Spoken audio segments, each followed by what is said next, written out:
están persiguiendo a los de La Sexta para que entrevisten a Chimo Puig. Pero y a toda esa gentuza, y a Ana Pastor, manipuladores.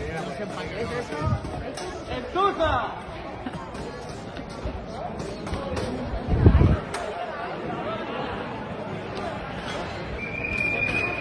Y ahí se van los de La Sexta con el rabo entre las piernas. Por manipuladores. Es basura.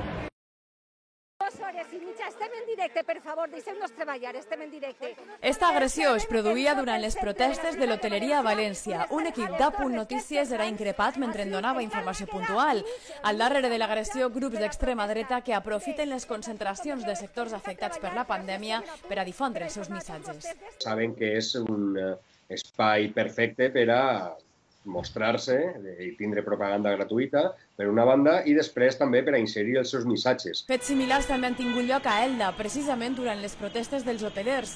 En la capital del Vinalopó mitjà, els moviments d'ultradreta fins i tot han creat la plataforma d'hoteleria Valle de Elda.